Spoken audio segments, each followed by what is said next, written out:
안녕하세요. 오늘 공중보건학 입문 과정 시간이고요. 그동안에 없었던 강좌가 개설이 됐습니다. 먼저 강좌에 대한 설명을 조금 드리겠는데요. 우선 보건직 혹은 의료기술직이나 보건진료직 시험을 준비하시는 분들이 전공 과목으로 공중보건학 그리고 보건행정학 두 과목을 이제 학습하시게 되실 거고요. 직렬에 따라서 공중보건학만 학습하시는 분들도 계시고 또 보건행정학만 학습하시는 분들도 계신데, 이번 강의는요, 기존에 진행됐던 강의와는 조금 다른 개념으로 시작이 됐어요.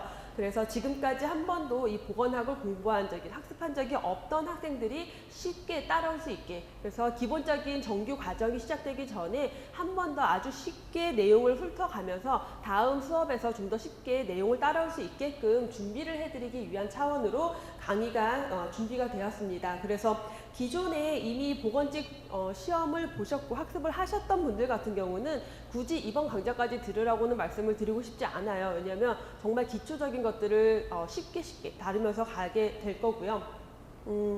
공중보건학이라는 과목에 대해서 먼저 조금 설명을 드리고 싶은데, 대학 때 이제 공중보건학, 보건학 관련된 과목을 공부하신 분들이 많이 계실 거예요. 근데 공중보건학이라고 생각을 해보시면은 이 공중보건학이라는 과목 안에는요, 기본적인 전공 과목이 한 10개 정도의 전공 과목이 압축되어 있다고 보시면 돼요. 예를 들어서 보건학 기본적으로 들어가겠죠. 여기에 역학 혹은 감염병학, 보건통계학, 만성질병과 관련된 학문, 혹은 산업보건, 환경보건, 이런 각각의 과목 자체 하나의 과목으로 만들어져 있는 것들이 모두 압축되어서 한 과목으로 들어가 있어요. 그렇다 보니까 여러분들이 처음 공부를 시작하실 때 느낌은 이거 나 예전에 본 적 있어. 뭔지는 알 것 같아. 어렵지 않아요. 내용 하나하나가 어렵진 않은데 공부를 하다 보면은 해도 끝이 없네. 이거 어디까지 해야 되는 거야? 왜 이렇게 많아? 그래서 한 번 다 커리큘럼을 진행하고 나면은 다시 생각 드는 게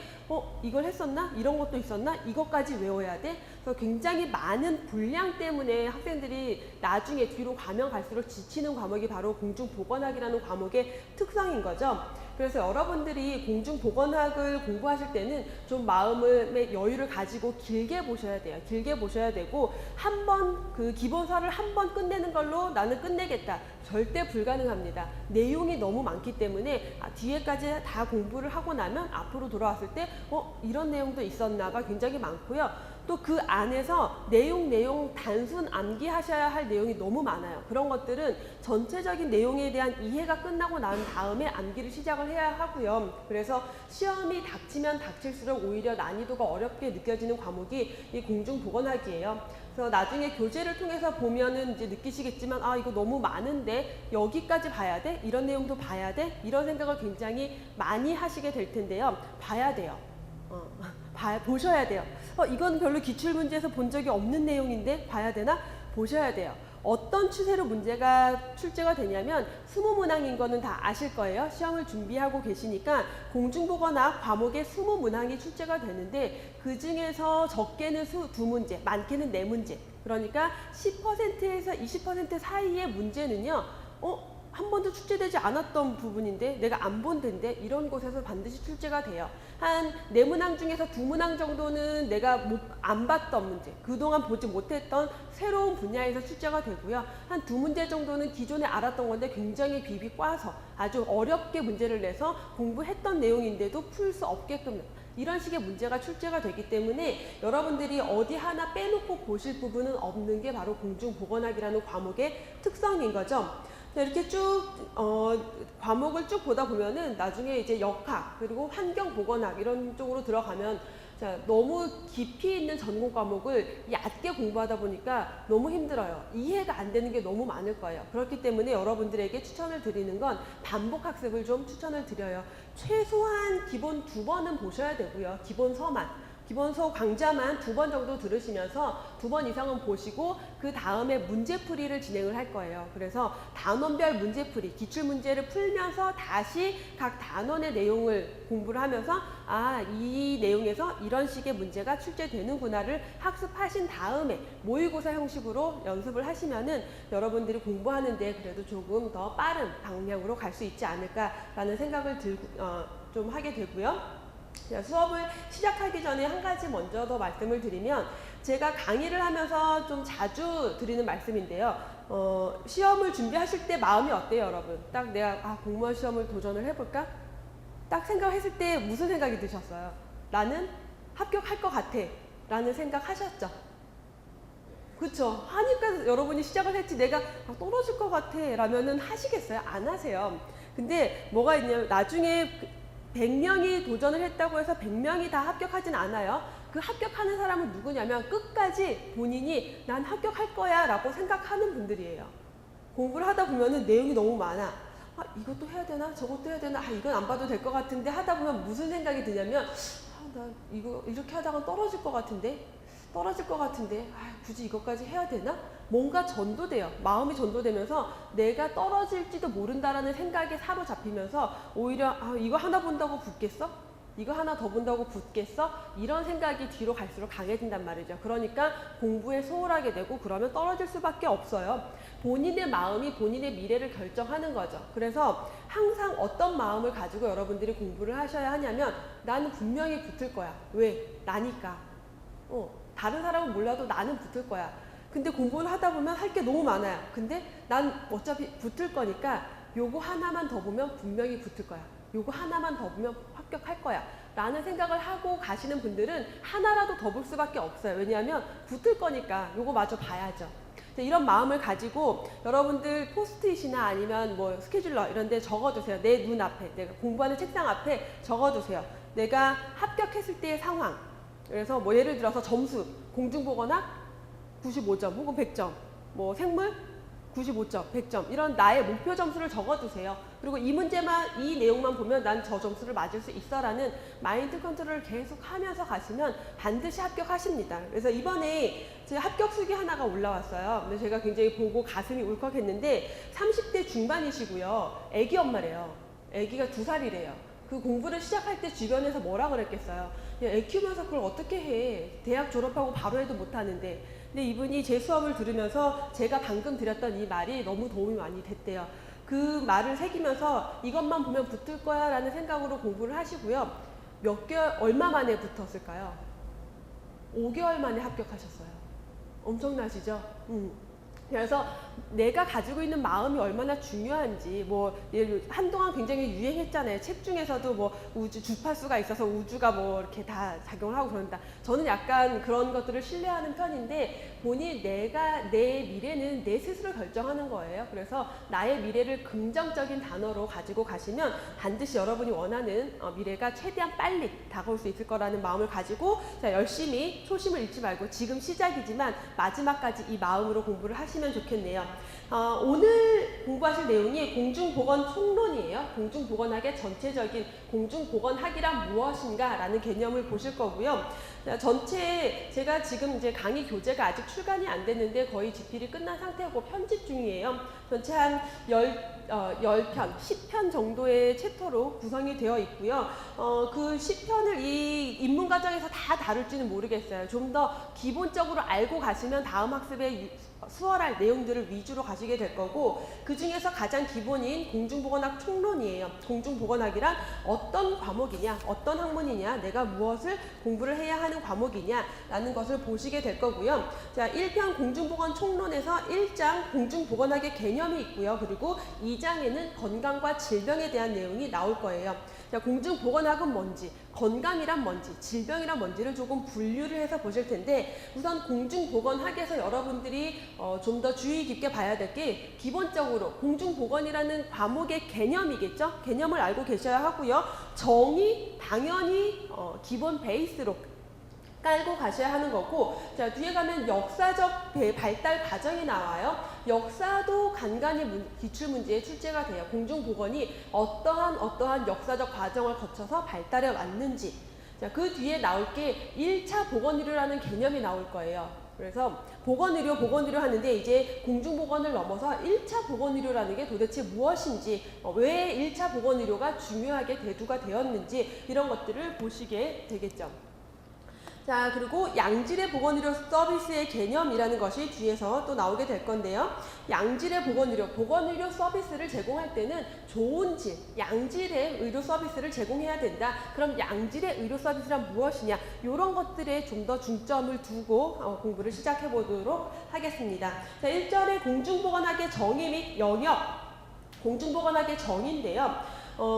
이 공중보건학이라는 학문은 의학이 발달하면서 같이 발달할 수밖에 없었죠. 하지만 의학으로만 발달이 된 학문이 아니라 사회가 변화하면서 사회의 변화에 따라서 공중보건학의 중요성이 대두되게 됐어요. 예전에는 아프면 병원에 가서 돈 내고 치료받으면 끝, 개인의 문제였다라면은 사회가 변화하면서 건강권이라는 개념도 생기고 국가가 국민의 건강을 보장해야 된다, 책임져야 된다, 이러한 개념도 생긴 것들이 결국 역사적 흐름 속에서 만들어졌다라는 거죠.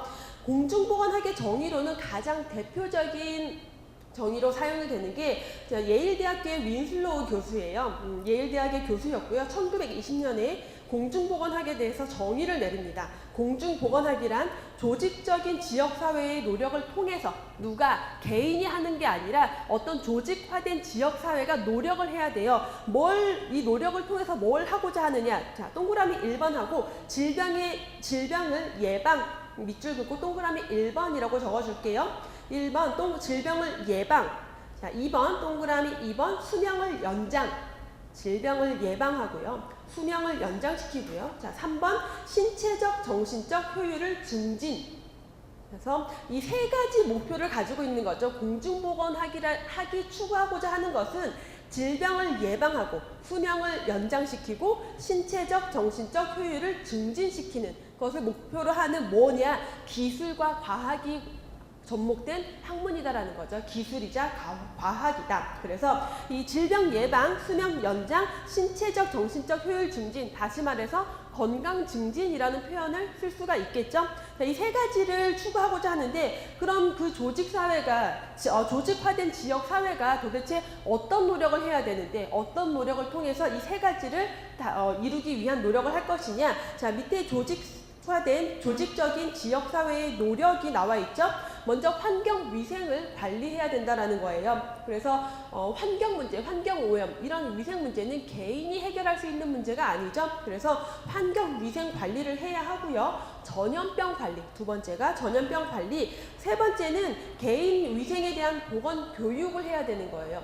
개인 위생을 그 지역 사회가 개인 위생까지 해줄 수는 없어요. 하지만 보건 교육이 필요하다라는 거죠. 왜냐? 건강에 너무 많은 영향을 미치는 게 개인의 생활 습관이니까. 그래서 이런 개인 위생에 관한 보건 교육을 시행을 해야 하고요. 자, 의료 및 간호 서비스의 조직, 뭘 위해서? 질병을 조기 발견하고 그리고 예방을 위한 예방적 치료를 하기 위해서 뭘 해야 되느냐? 의료와 간호 서비스의 조직화가 필요하다. 조직사회, 그 지역사회가 이러한 노력을 해야 하고요. 마지막 다섯 번째 그 노력이 사회제도의 발전이에요. 그래서 개인의 어떤 자신의 건강을 유지하기 위한 생활 수준을 보장받을 수 있도록 사회 제도를 발전시켜야 한다. 누가? 지역사회가. 그래서 이러한 노력을 통해서 질병 예방과 수명 연장 그리고 건강 증진을 시켜야 한다라고 윈슬로우 교수가 정의를 했어요. 이게 가장 고전적인 공중보건학의 정의고요. 지금까지도 가장 많이 사용이 되고 있는 정의예요. 그래서 지금 여러분들 이거 되게 중요한 거구나라고 생각을 하셨을 거예요. 시험 문제에 꾸준히 출제가 돼요. 왜냐하면 기본이니까. 출제가 안 될 수도 있지만 출제 비중은 그만큼 높아요. 근데 여러분 너무 과목이 많다 보니까 뒤에 공부 다 하고 나면은 이런 게 있었나 싶어질 거예요. 그래서 2번 이상 해야 한다라는 거죠. 자, 밑에 WHO. 자, WHO 뭐예요? 세계보건기구죠. 세계보건기구에서도 공중보건에 대한 정의를 내렸어요.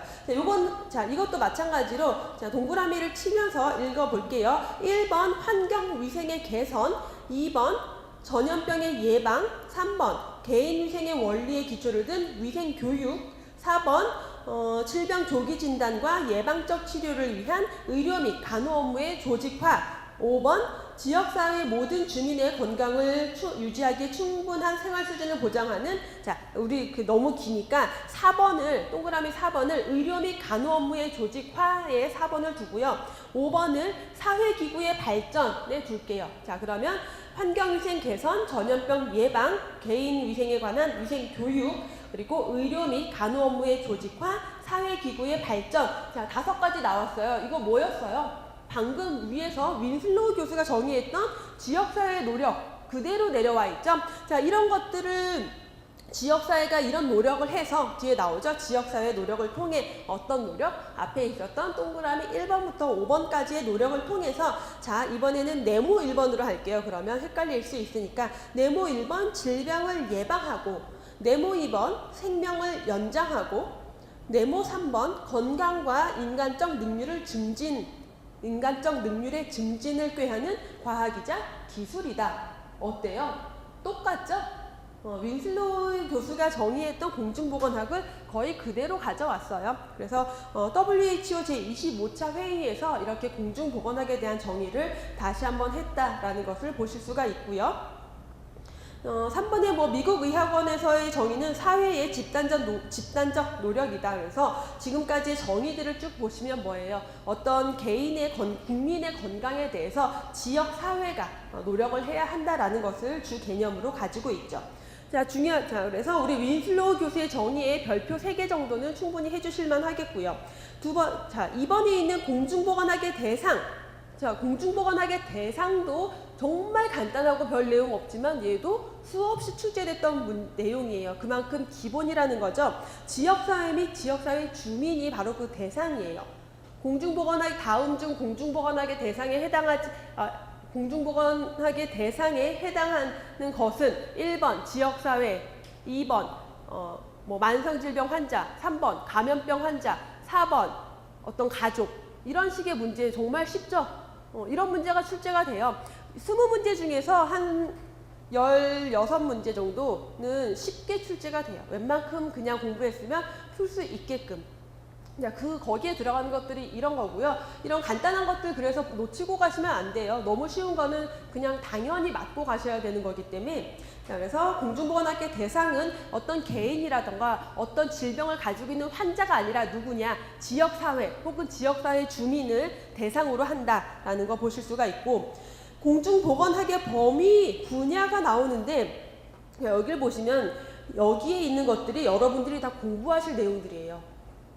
자, 보시면 지역사회 인구 집단을 중심으로 수행되는 다양한 분야의 연구 사업이라고 하고 있는데, 먼저 환경보건 분야에서 환경위생, 식품위생, 환경보건, 환경오염, 산업보건, 이거 여러분들 과목에 이 공중보건학 챕터에 다 들어가 있어요. 다음 질병관리 분야에서 역학, 감염병 관리, 기생충 질병 관리, 만성 질병 관리, 이것도 여러분들 공중보건학 챕터에 다 포함이 되어 있어요.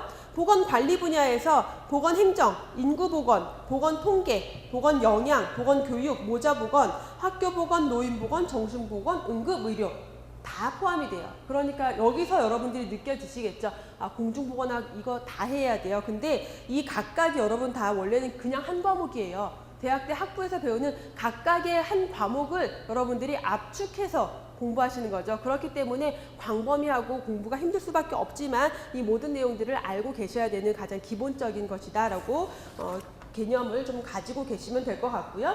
공중보건학 관련 분야, 그래서 보시면 예방의학이나 지역사회 보건학 혹은 지역사회 의학도 있고요. 사회의학, 건설의학, 이런 것들이 공중보건학과 관련된 유사한 학문들이라고 보실 수가 있고, 그 중에서 가장 이제 많이 공중보건학의 기본에 같이 이제 물려가는 게 예방의학이죠. 예방의학은 공중보건학의 차이를 조금 보면은, 공중보건학이 아까 대상이 누구였어요? 지역사회 주민, 지역사회였다면 예방의학은 예방을 중점에 두고는 있지만 그 대상이 개인 또는 가족이에요. 의학이기 때문에. 자, 밑으로 쭉 내려와서 공중보건학과 예방의학 그리고 임상의학을 좀 비교해서 보실게요. 대상을 보시면 공중보건학은 지역사회 집단을 대상으로 한다. 예방의학은 개인과 가족을 대상으로 한다. 임상의학 하면은 환자를 대상으로 하고 있죠. 자, 목표를 보시면 공중보건학과 예방의학이 목표가 같아요. 뭐냐? 질병을 예방하고 수명을 연장하고 건강을 증진시키는 것이 바로 그 목표다. 의학은 어때요? 가지고 환자니까 환자의 질병을 치료하는 것이 바로 그 목표가 되겠죠. 자, 간단하게 내용들 보시면 되겠고, 밑으로 내려오면 공중보건학의 3대 핵심 원칙이 있어요. 자, 이렇게 3대, 4대 이런 거 나오면 여러분들이 출제자여도 문제 내기 참 좋겠죠.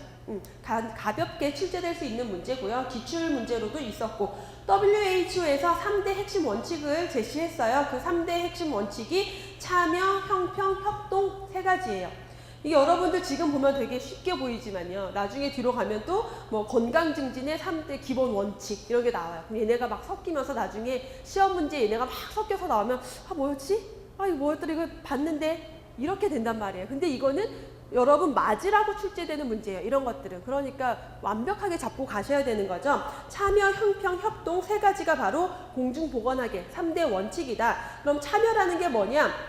공중보건 사업을 할 때 그냥 예를 들어서 보건소 혹은 지역사회에서 알아서 막 사업을 진행하는 게 아니라, 자, 우리가 쭉 보니까, 이 지역엔 어떤 보건 사업이 필요한 것 같아. 그래서 사업을 기획하고 진행하는 게 아니라 참여시켜라. 누구를? 다양한 집단의 사람들을 공중보건 사업에 참여시켜야 한다라는 거예요. 뒤로 가면 계속 나와요. 1차 보건의료나 공중보건 할 때 지역사회 주민의 참여, 다양한 관련 기관의 참여가 중요해요. 협동. 그래서 참여, 다양한 집단의 사람들을 참여시켜야 하고요.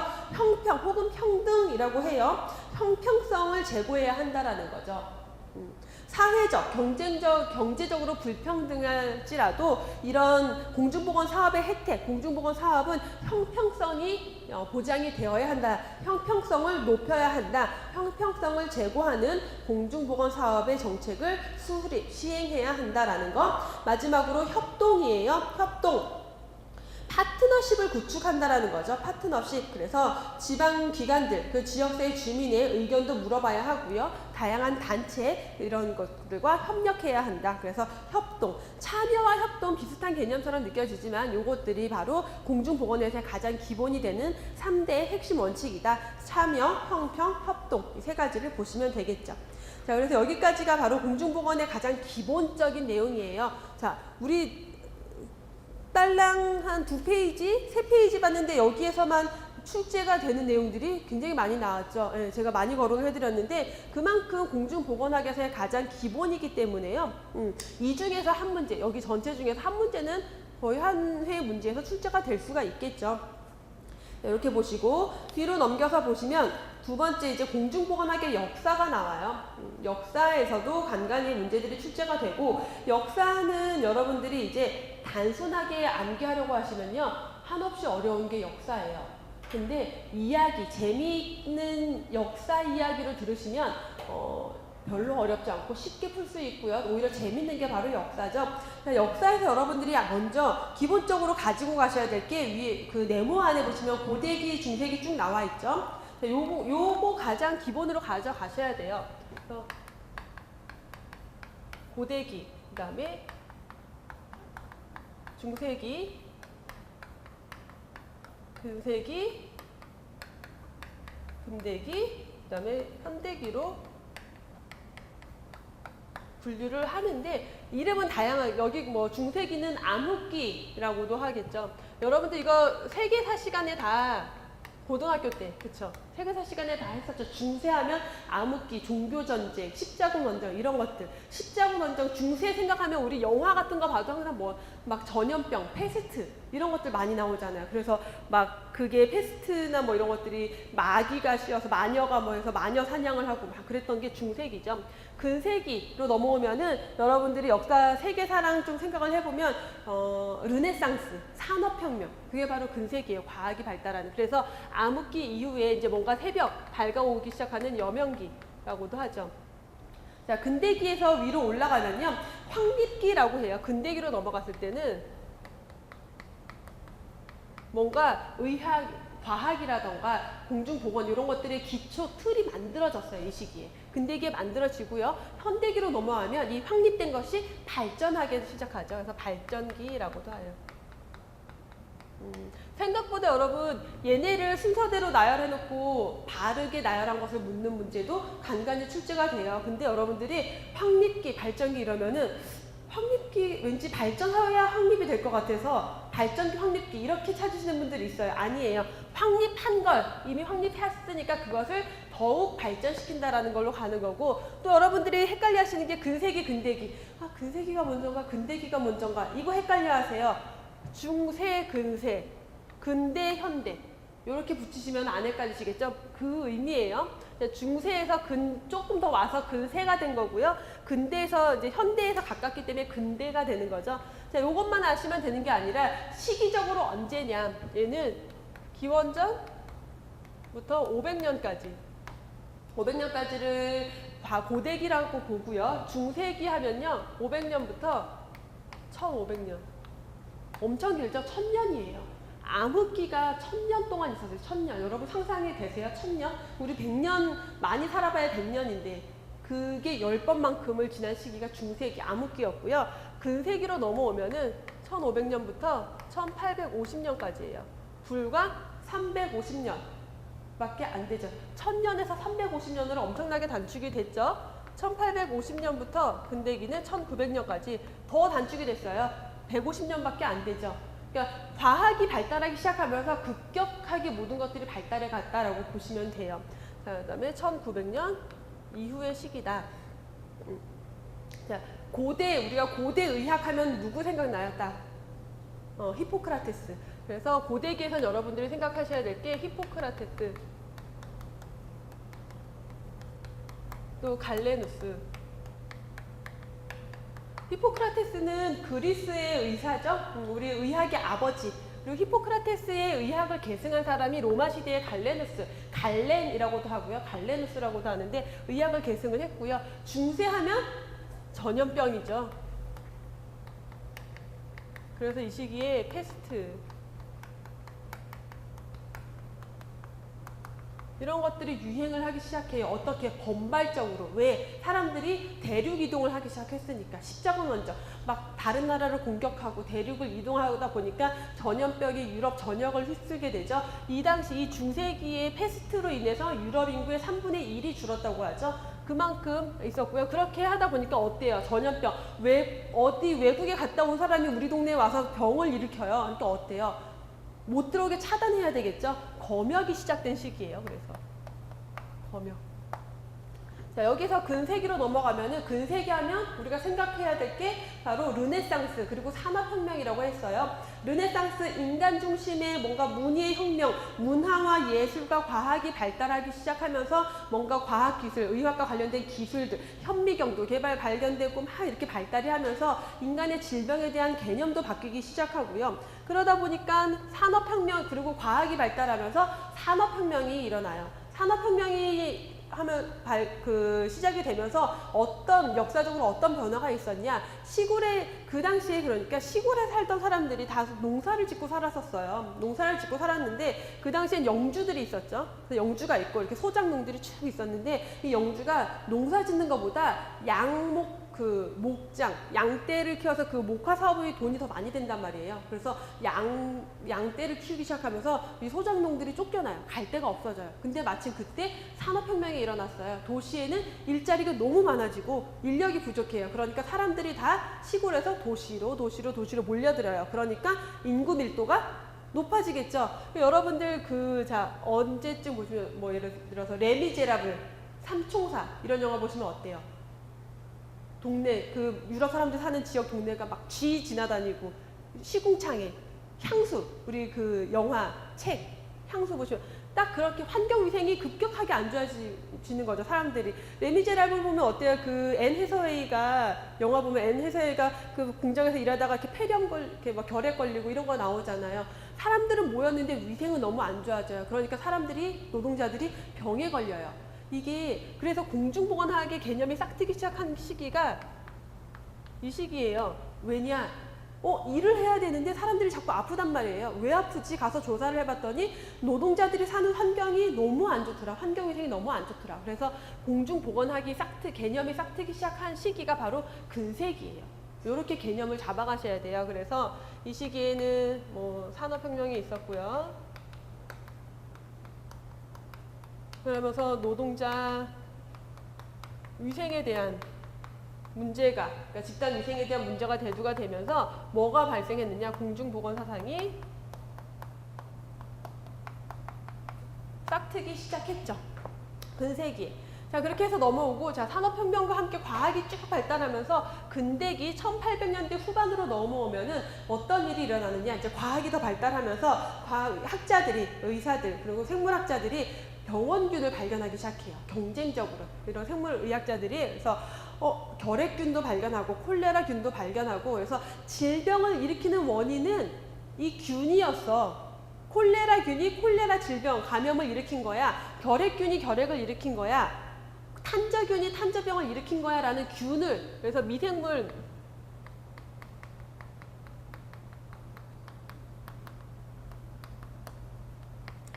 병인론기라고 하는데, 그래서 미생물을, 그 세균들을 발견했으니까 어때요? 세균을 발견했으니까 그 세균에 대한 예방 백신을 발견하게 되죠. 예방 백신을 발견을 해서 백신을 쭉 주사를 넣고 났더니 병에 걸리지 않는다라는 거. 예방의학이 시작이 된 거죠. 엄청 재밌죠? 그쵸? 제가 좀 강요해요. 재밌다고. 재밌어야 돼요, 여러분, 공부는. 재밌잖아요. 저는 이런 역사 얘기가 고등학교 땐 참 재미없었는데 사회 나오고 나서 이런 얘기를 들으면 그렇게 재밌더라고요. 그래서 이런 역사적 사건들이 있었고, 현대로 넘어오면서 이제 미생물 병인론기 때 예방의학이 발달하면서 전염병을 어때요? 잡았죠. 왜? 백신이 발견이 됐으니까. 전염병이 쭉 예방이 되면서 어떤 문제가 생겨요? 이제 요즘의 건강 문제는 뭐가 주요한 건강 문제예요? 만성질환, 그쵸? 전염병. 물론 요즘 들어서 신종 전염병의 문제들이 많이 발생되고 있긴 하지만, 이제 만성질환이 많이 이제 문제가 되고 있고요. 또 근대에 와서, 이제 현대에 와서는 사회보장제도의 중요성이 더욱 강요가 되죠. 그래서 사회보장제도가 확립이 되는 시기이기도 하고, 국제기구들이 만들어지기도 하고요. 그 다음에 사회보장제도가 발전하는 시기고,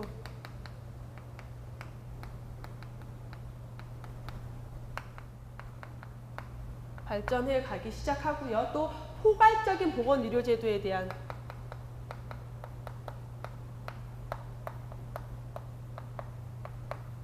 혹은 1차 보건의료,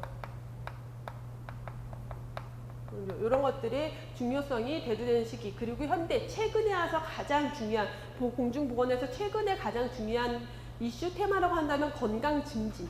단순히 질병을 예방하는 것이 아니라 좀 더 미리미리 건강을 증진시킨다라는 개념들이 발전하기 시작하죠. 자, 제가 지금 이렇게 쭉 해놨던 것들은 전체적인 큰 틀이에요. 이거를 가지고 여러분들이 내용을 하나하나 따라와야 헷갈리지가 않아요. 근데 여러분들이 특히 이 근세기와 근대기에 있었던 역사적 사건들의 엄청난 혼돈을 가지고 계세요. 많은 학생들이. 근데 그리고 요 두 가지의 구분, 개념을 가지고 계시면 헷갈릴 게 없어요. 거의 딱 떨어져요. 이 안으로 들어간. 다 그 학자들이 시기를 구분한 데는 이유가 있지 않겠어요? 나름의 이유가. 그 이유가 이거예요. 이런 역사적 변화가 있었다라는 거죠. 자, 고대기부터 볼게요. 고대기 하면 출제됐던 게, 자, 히포크라테스 별표, 그리고 히포크라테스 밑에 장기설 있죠? 미아스마 티오리, 장기설 별표, 사체액설. 자, 그리고 밑으로 내려오면 로마의 갈레누스. 요 정도가 이 고대기에서 출제가 될 수 있고 되어오던 내용들이고요. 자, 고대 이집트부터 내용을 잠깐 보시면, 고대 이집트 시절을 보면 그 당시에 이미 급수 배수 시설이 있었고요. 그러니까 그만큼 물의 중요성을 알았다라는 거죠. 그리고 매장제도, 시체에 대한 매장제도나 가옥을 청결하게 해야 한다, 신체 섭생법, 이런 것들을 이미 시행을 했었어요. 결국 이런 것들이 다 건강에 영향을 미친다, 질병에 영향을 미친다라는 개념은 있었다라는 거죠. 자, 의학의 아버지 히포크라테스. 이 히포크라테스는 그 저서에서 질병의 원인은 환경이라고 이미 주장을 했어요. 이 고대기에. 그래서 병을 낫게 하는 것도 자연이다 라고 주장을 했었고, 그 이론, 대표적인 이론이 미아스마 티오리라고 해서 장기설 혹은 악기설이라고도 해요.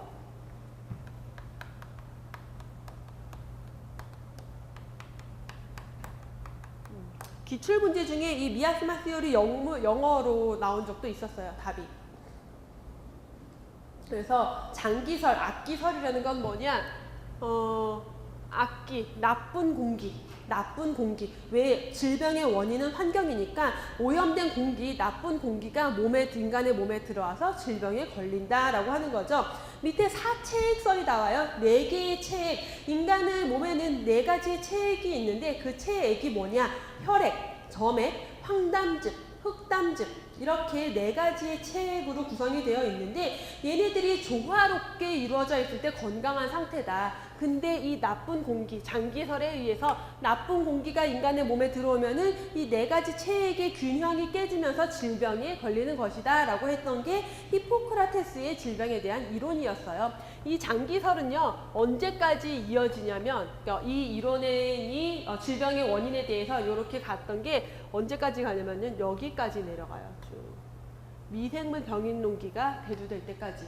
그래서 이 근대기에 미생물 병인론, 특정 병인론을 이끌었던 학자들이 뒤에서 나오는데 파스테르, 우리가 다 알고 있는 파스테르 우유, 그렇죠? 파스테르와 코흐라는 두 학자가 이 미생물을 마구 발견해내면서 질병의 원인은 나쁜 공기가 아니라 이 세균이야 라고 하면서 얘가 폐지가 돼요. 없어져요. 그만큼 오랜 기간 히포크라테스의 이론이 쭉 이어졌다라는 거죠.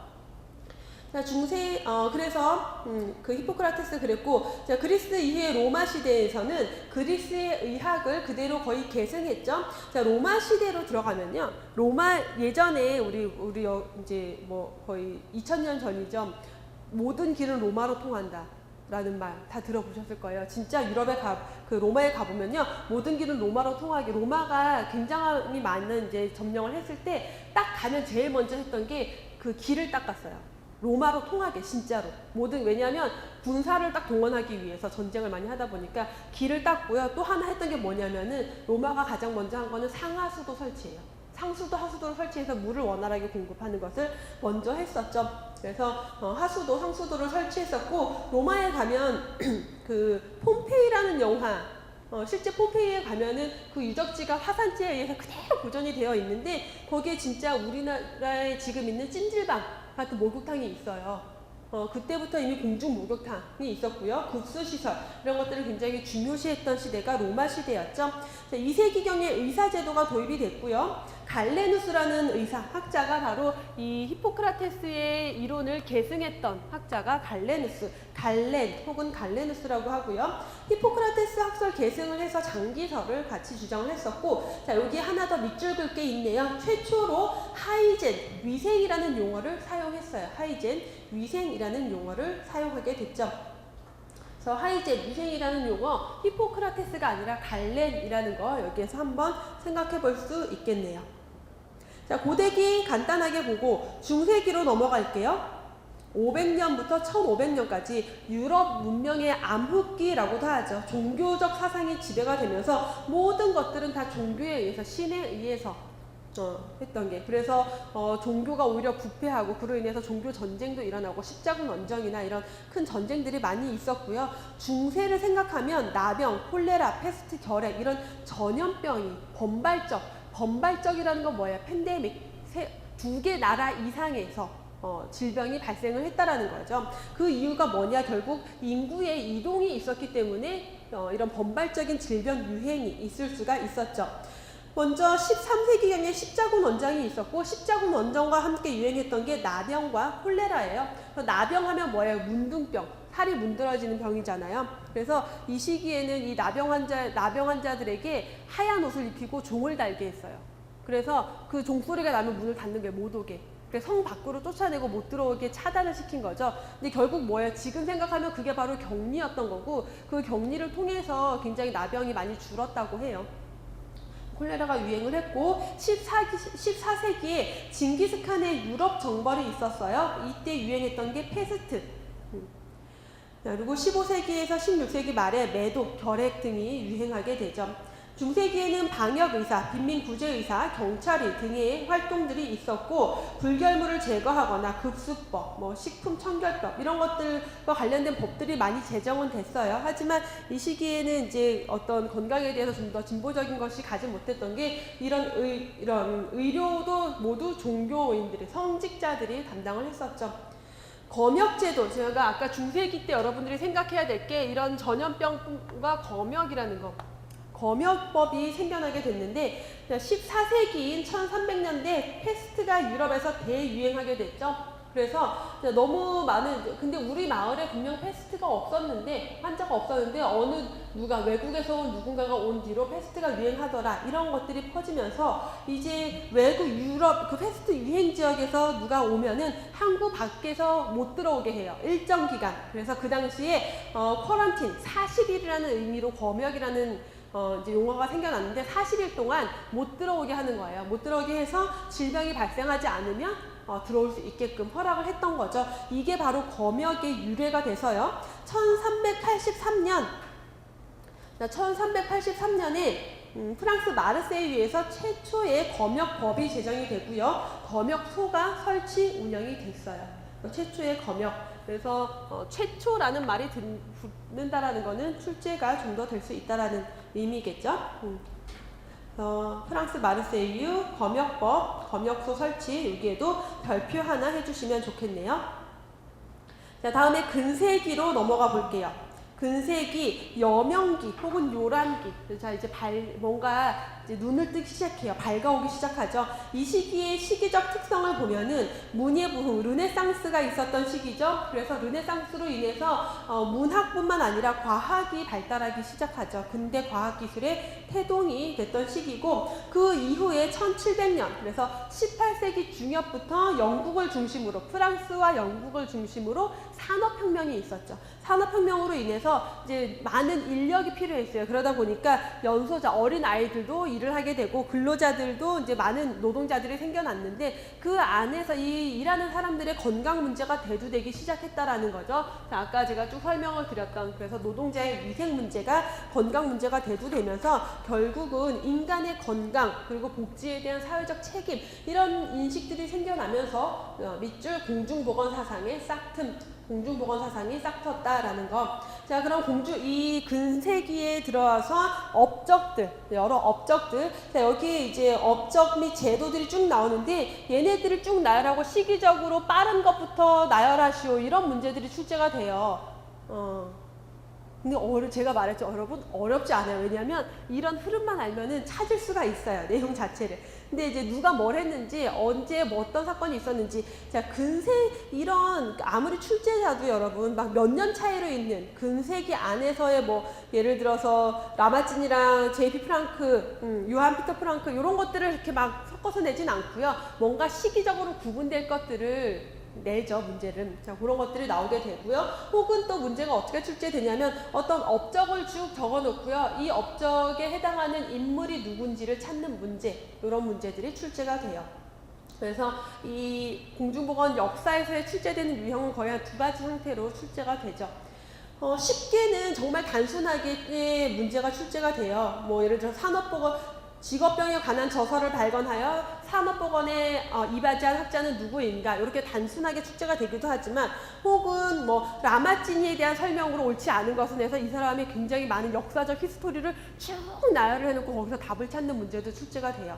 근데 그런 문제들, 이렇게 뭔가 지문이 길고 우리가 잘 보지 못했던 내용이 출제가 된다라면은 그 안에 항상 힌트가 있어요. 그래서 그런 것들은 문제풀이 할 때 다시 한번 또 얘기를 드리고요. 먼저 얀센 볼게요. 최초에 있는 게, 자, 근세기 초반에 얀센이라는 사람, 네덜란드 사람인데요. 최초의 현미경을 발견했다라고 하는데, 실제 이 얀센이라는 사람이 발견했던 현미경이라기보다는 확대경 정도예요. 한 9배 정도 크기 정도로 봐서 그렇게 지금의 현미경으로 인정받는 건 아니고, 그냥 최초의 그런 뭔가 확대해서 볼 수 있던 것들을 발견했다라는 거. 얀센은 아빠가 안경집이었대요, 집이. 안경. 그래서 그 렌즈 가지고 놀다가 막 이렇게 겹쳐보니까 크게 보이고, 이렇게 해서 알게 됐던 거고요. 자, 그 밑에 존 그란트, 중요한 사람이에요. 최초의 보건 통계 존 그란트. 자주 출제돼요. 존 그란트 자체를 묻는 출제도 되지만 나열해놓고 순서 물어볼 때도 잘 거론되는 학자가 존 그란트, 그리고 보건 통계에서 다시 한번 나오게 되죠.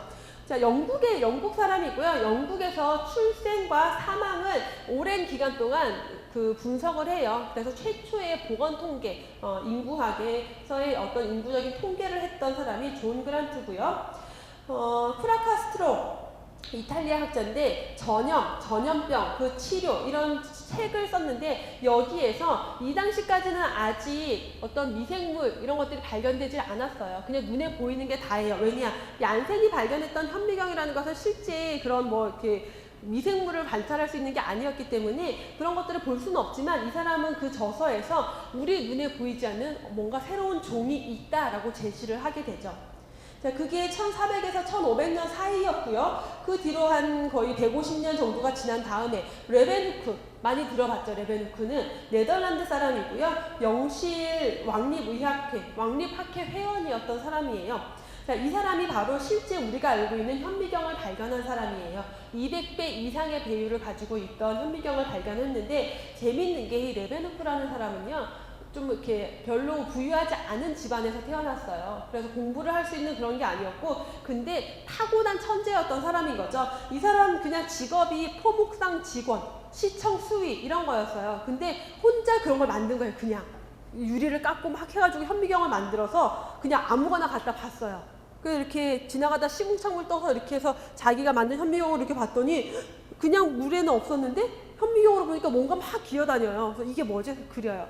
그다음에 자기 손톱 관찰하고 침 이런 모든 것들을 관찰, 정액 이런 것도 관찰해서 정자도 그리고. 그래서 이 사람은 자기 눈에 보인 거를 이렇게 종이에다가 그래갖고 뭐 이렇게 생긴 거 막 이런 걸 그려요. 근데 재밌단 말이죠. 이걸 막 하다가 뭘 하냐면 혼자 알고 있긴 아까워서 영국 그 왕립학회에다가 과학회에 보내요. 그래서 그때 수장이 이 사람을 왕립학회 회원으로 데리고 가요. 근데 질투해요. 너무 천재여서. 그래서 키우진 않아요. 그냥 두기만 했어요. 이 사람은, 이 레베누크는 본인이 막 그런 정기 교육을 통해서 이런 과학자의 그게 아니었기 때문에 그냥 주구장창 평생 90까지 살았나 그러는데 평생 계속 만들어서 그리고 이것만 하다가 사망해요. 그러니까 어때요? 후학이 없어요. 제자가 없어요. 그래서 이 레베누크 이후에 꽤 오랜 기간 동안 이 현미경 개발 기술이 없었어요. 좀 안타까워. 역사적으로 봤을 때 좀 안타깝죠. 어쨌든 그래서 이 레베누크가 프라카스트로가 눈에 보이지 않는 종의 존재를 제시하고 난 다음에 레베누크가 최초로 실제 눈에 보이지 않는 종의 존재를 확인해서 그림으로 다 남겼죠. 이렇게 역사적으로 넘어가고요. 자, 미운에 보시면 라마찌니 많이 들어보셨죠? 라마찌니 하면은 산업보건이에요. 그래서 여러분들 나중에 산업보건 챕터에서 다시 보시게 될 거고요.